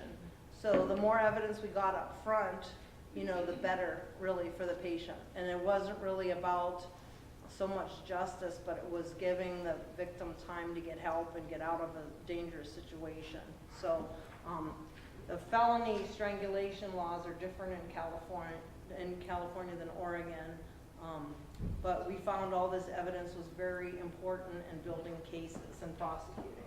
So, and the chance of recanting, we all know that. People are going to recant, probably when law enforcement shows up. They're already saying they don't want to press charges. So we know that. Use quotes, and I do this too for medical, people in the ER, excited utterances, some things that can be admissible in court. Use quotes to say what the suspect said when he was strangling the victim. Because the victim, or I always say to the victim, how did you feel? And they say, I felt like I was going to die. All right, that's important information. Describe the suspect's demeanor and facial expression. You can have the victim, obviously, because you're not going to be there unless it was a witnessed assault. But victims say, the suspect kind of gets glazed over look in his eyes, and it's kind of scary. If an object was used, determine if the suspect brought the object to the scene or if it was already there. That has to do with premeditation. Obviously, if you bring a rape kit with you to someone's house and you have rope and duct tape and a knife, then it kind of proves, premeditation. Dana has one of those in his trunk. No, I'm kidding. Okay. Sorry, he just came back, so I had to pick on him. Okay. Important to note the height and weight of the parties. Once again, it goes to that 90-pound female with the machete and the 330-pound boyfriend. Who's fearful of who? And you all know that. People tend to put on an act, really, when law enforcement shows up or when medical people arrive. The detail of the statement and cooperation, we want to make sure you get a detailed statement of what happened and any collaborating evidence at the scene or witnesses. If there's been a history of domestic violence, that's important. Even though people have been known to kill on the first time, It's usually there's been a buildup and escalating violence, and finally somebody hurts somebody like that. Pattern evidence, of course, is important to note on a person. Pattern meaning, you know, you leave the imprint of the offending object, like a belt or a cell phone cord. Signs and symptoms of strangulation. This is all for people writing up a report. And of course, any defensive injuries, somebody that was defending themselves. More tips. What did the victim think was going to happen? Like, some victims will say they thought they were going to die. They just wanted it to end. They gave up, that kind of thing. And what caused the suspect to stop? Once again, somebody walks into the room, a child walks into the room, the patient goes unconscious, the patient has a seizure, the suspect panics, all kinds of things. We want to ask the victim what caused it to stop, if they know. They may say, I woke up on the couch, I woke up in the shower. That happens. Any witnesses, obviously that's important. And in Oregon, that's even more important, because if a child witnesses strangulation, it can be charged as a felony. Were there any prior incidents of strangulation or abuse? Usually there are. Document property damage. Obviously that shows us if there was a struggle. Identify where the strangulation attempt took place. How long did the incident occur? How many times? How many different methods? So once again, one of the handouts too was a form that we developed at the hospital. There's a strangulation addendum that we did with our victims. And then as far as like, we use a pain scale in the hospital, you can also use a pressure scale, like from a scale to 0 to 10, how tight did it feel, that kind of stuff. Victims and perpetrators will minimize strangulation by referring to it as choking. We know that, oh, he just choked me, I'm fine. Dispatchers and peace officers may minimize strangulation. It's only domestic violence. We heard that on that initial 911 call. The courts also need educated. At least in LA County, they were using experts to educate juries on the significance of non-fatal strangulation. So judge and juries need to be educated. This is when I talk about being the actual victim of this. There's an overwhelming feeling of helplessness and vulnerability. If you've never been in a relationship that's dangerous like that, it's hard to explain, but if you feel fearful in a relationship, we always ask victims, why didn't you leave? And in fact, we should be asking them, why did they stay? For the most part, they stayed out of fear, embarrassment, humiliation. We know there's a million reasons why people stay. It's a haunting experience. People can have flashbacks, suffer post-traumatic stress from that. That's what Alice suffers from. The realization that they barely survived, and it's ever threatening, that person is ever threatening and ever present in their life. It's frightening to know that someone that you thought loved you is actually capable of killing you. So once again, this is about being the person at the center of the strangulation, and the constant feeling of terror, danger, and doom. That's hard to live with as a victim, and it's scary. This was the paper that we developed as a program, my forensics program at the hospital, because we started documenting all types of strangulation. So we went through, that's included in that little pack. And I just wanted you to show that there's efforts from all ends, not just law enforcement, but there are medical efforts to address strangulation. And every community should be aware. One of the things we started doing, and that was one of my child victims, was having the victim demonstrate on the head, and I did learn that at the Strangulation Institute, but Smith and I decided, because we had so many patients recanting, and 2 hours later, that we would get a picture of the actual victim in the photo demonstrating the strangulation, so that we could say, this is what you said, we took a picture of it. It's not like to create animosity, but it's actually good evidence. It shows them demonstrating the strangulation. So that's important. A little dummy.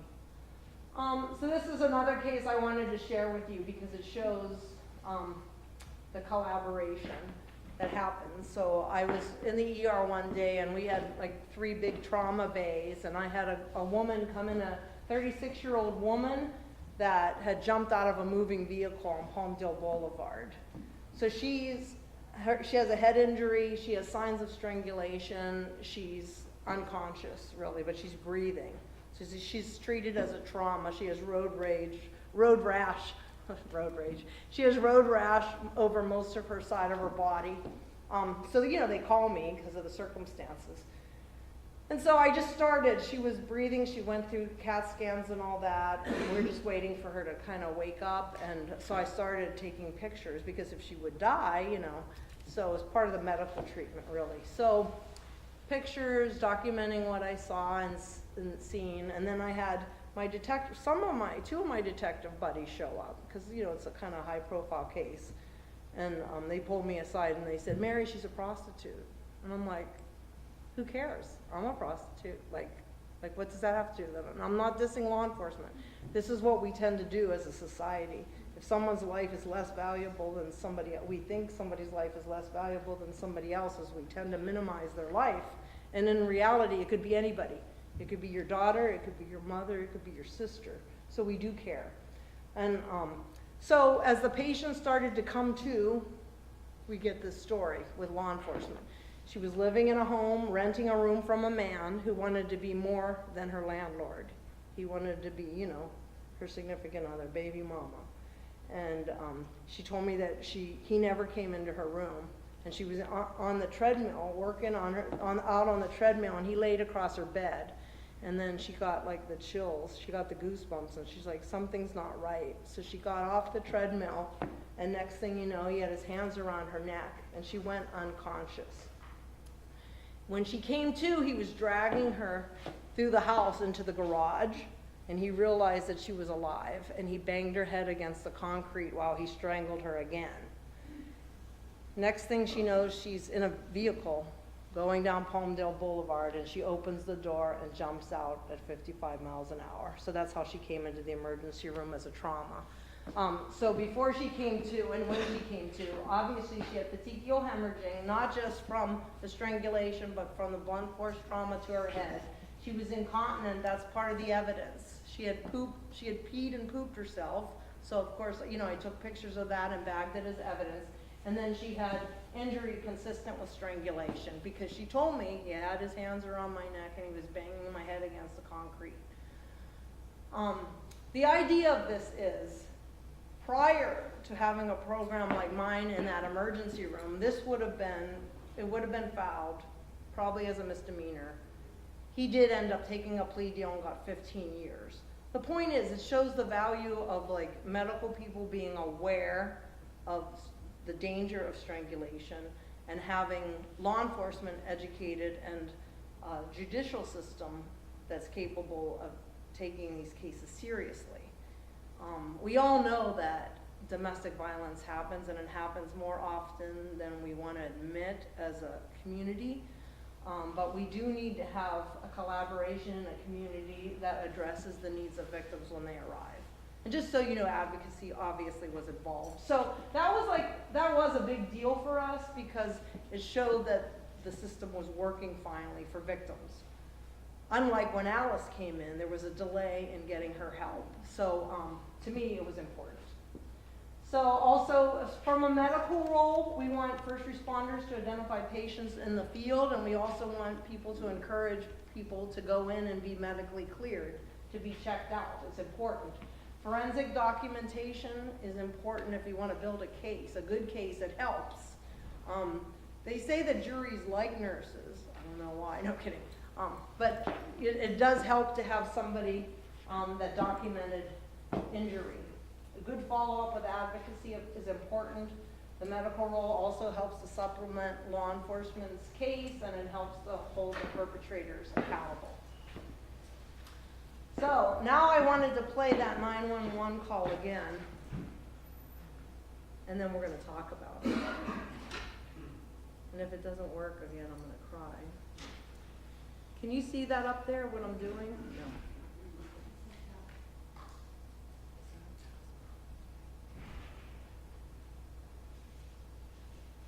San Diego Police, Martinez. Yes, I'd like to have a police officer assist us right now, please.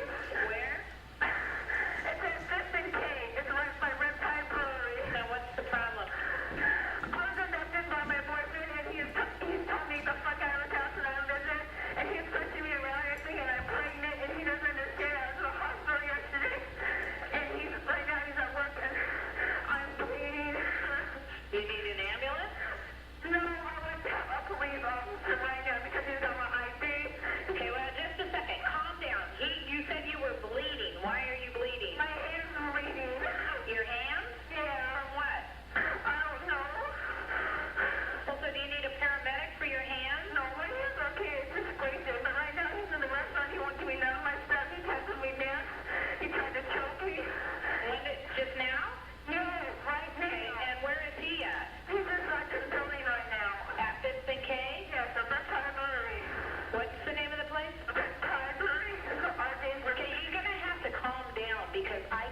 asthma attack talking to us. What's a DV?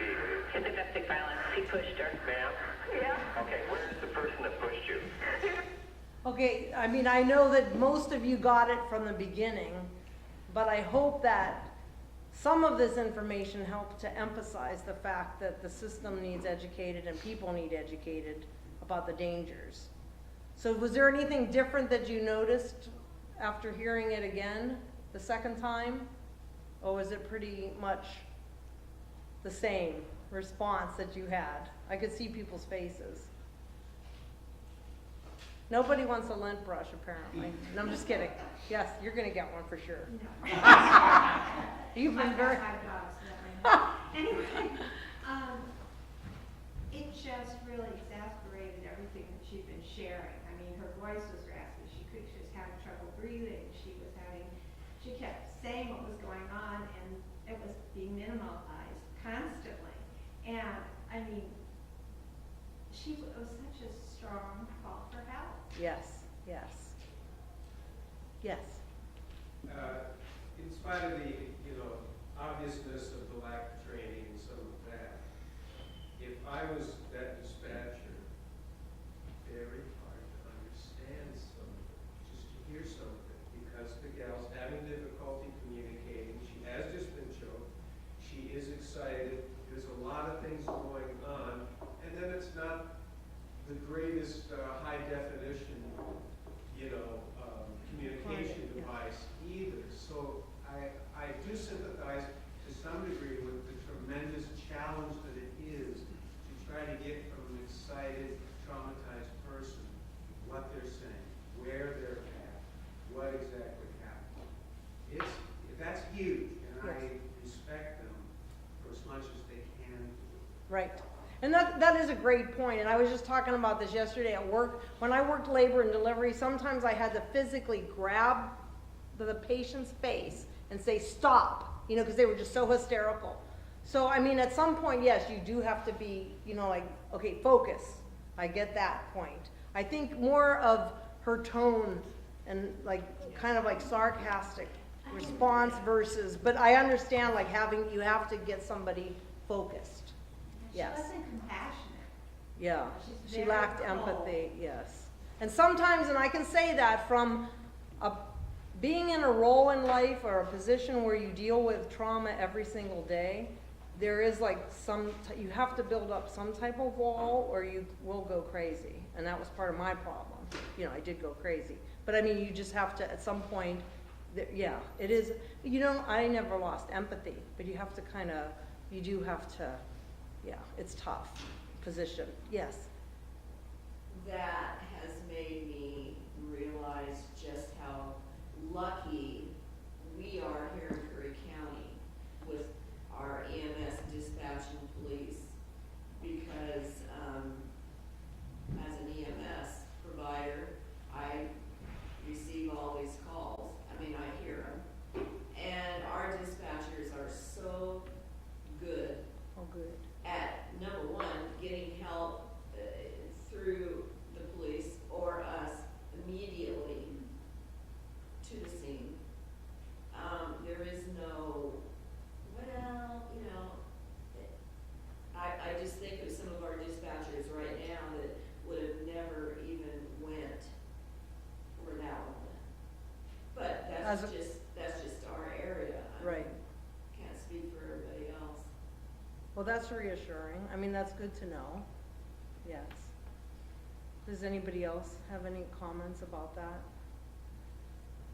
Yes. I noticed the second time that I heard it, she talked about being in the hospital before, so maybe that was potential case investigated for domestic Yes. assault.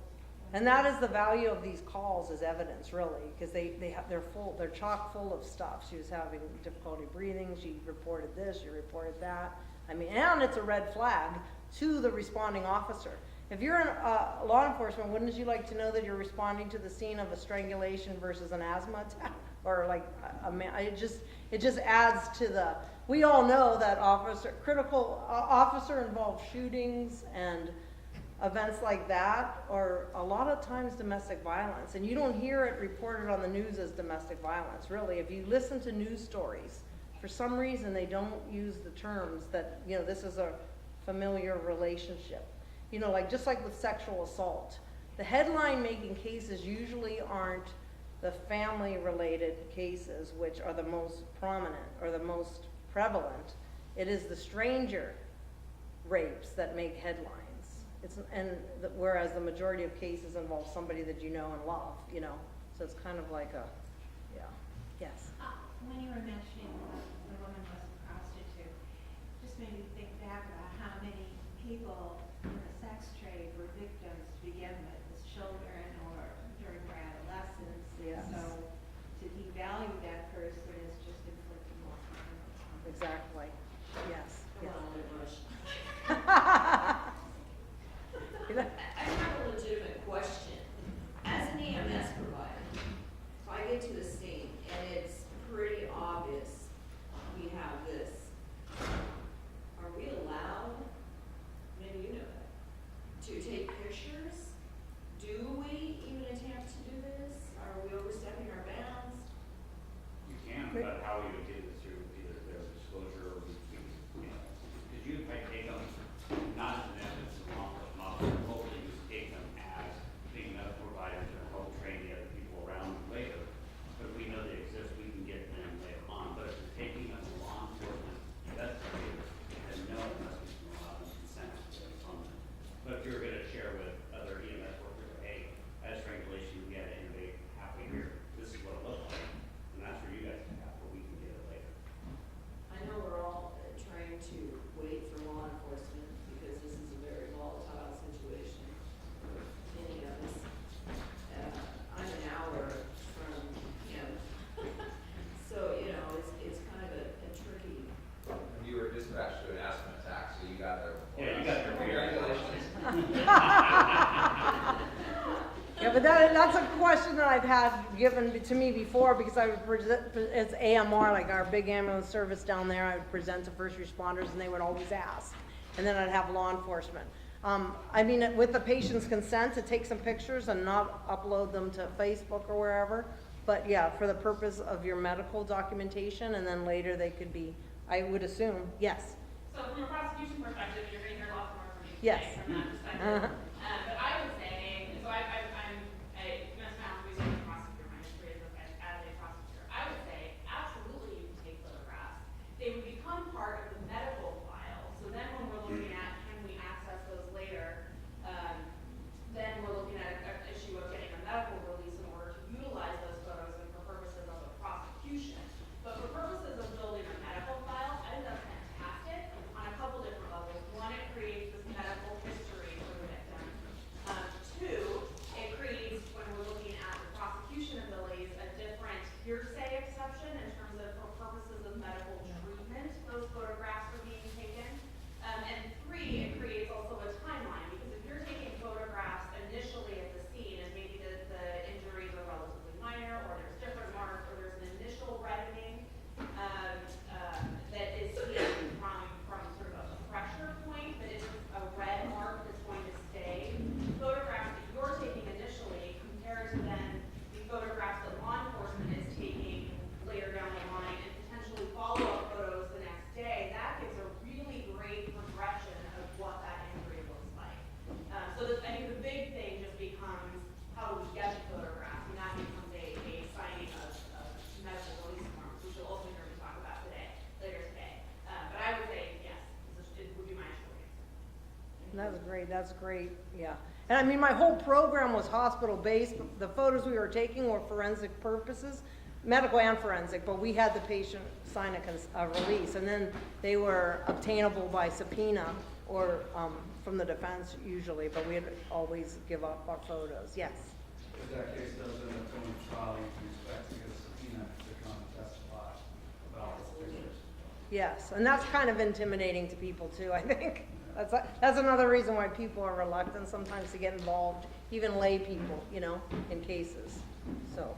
And the land is dark, and the moon is the only light we'll see. No, I won't be afraid. No, I won't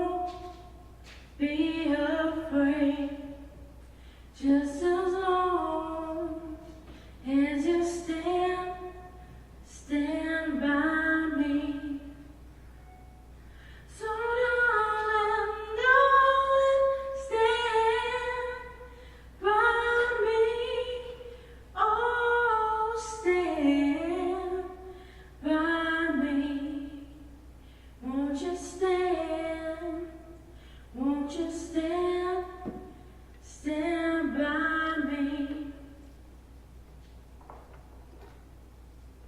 If the sky that we look upon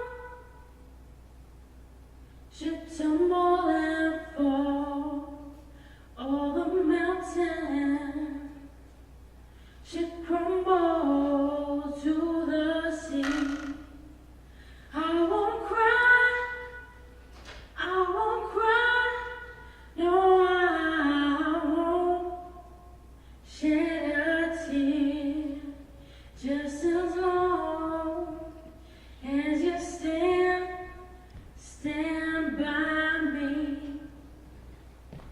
And darling, stand by me.